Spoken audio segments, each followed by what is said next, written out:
اچھا، ایک اور بات ہمارے معاشرے میں ہمیں دیکھنے میں ملتی ہے، آپ لوگوں نے بھی اس کو فیل کیا ہوگا۔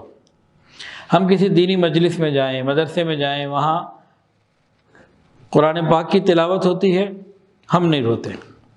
اس کے بعد کوئی حمد یا نعت پڑھتا ہے تو ہم رو پڑتے ہیں۔ ایسا کبھی فیل ہوا جی کہ تلاوت قرآن پاک سنی، رونا نہ آیا، لیکن کوئی کلام سنا، حمد یا نعت، تو رونا آ گیا، کوئی نظم سنی تو رونا آ گیا؟ ایسا کبھی ہوا کہ نہیں ہوا؟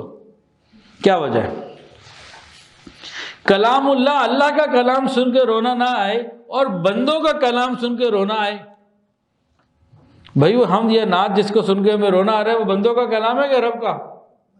بندوں کا۔ تو رب کے کلام سے دل نہ روئے اور بندوں کے کلام سے دل روئے، تو کبھی غور کیا کیا وجہ؟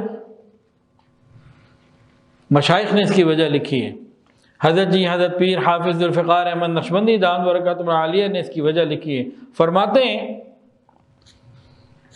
کہ جن کا تعلق اللہ رب العزت سے خالص ہو جاتا ہے، مخلوق کی شیطانی نفسانی محبتیں نکل جاتی ہیں، یہ جب قرآن پڑھتے اور سنتے ہیں تو روتے ہیں، رب کا کلام ان کے دل پر اثر کرتا ہے۔ اور جب تعلق اللہ تعالیٰ سے اتنا مضبوط نہیں ہوتا اور دنیا کی محبتیں اور بہت ساری دوسری ادھر ادھر کی چیزیں ہوتی ہیں، اب مخلوق کے کلام کا ان کے اوپر اثر ہوتا ہے، رب کے کلام کا اثر نہیں ہوتا۔ تو یہ بات جو ہے نا سمجھنے والی ہے کہ حمد اور نعت سن کر رونا آئے اور قرآن سن کر رونا نہ آئے، تو مطلب یہ ہے کہ ابھی محنت کی ابھی اور ضرورت ہے۔ یہاں یہ مطلب نہیں ہے کہ حمد اور نعت سن کے جو رونا آ رہا ہے وہ کوئی بری بات ہے، یہ والی بات مراد نہیں ہے۔ مراد یہ ہے کہ ابھی ہمیں اور محنت کرنے کی ضرورت ہے کہ دل کے اندر نفسانی جو محبتیں ہیں یہ ختم ہو جائیں۔ انسان جب رو رو کر تلاوت کرتا ہے یا تلاوت میں رونا آ جاتا ہے تو اس کے گناہ ایسے جھڑتے ہیں جیسے پت جھڑ کے موسم میں خزاں سے پتے گرتے ہیں۔ ایک مرتبہ میں عائشہ صدیقہ رضی اللہ تعالی عنہا نے نبی علیہ السلام سے پوچھا، یا رسول اللہ، کوئی بغیر حساب کے بھی جنت میں جانے والا ہوگا؟ کیا کوئی بغیر حساب بھی جنت میں جائے گا؟ فرمایا جو دنیا میں اپنے گناہوں پر ندامت کے آنسو روتے ہوں گے، جو دنیا میں اپنے گناہوں پہ روتے ہوں گے، یہ بغیر حساب کے جنت میں جائیں۔ تو بھی رمضان کا مہینہ آنے والا ہے، تو ہم اس میں تلاوت قرآن پاک بھی کریں، کثرت سے بھی کریں اور کیفیات کو بنانے کی کوشش بھی کریں۔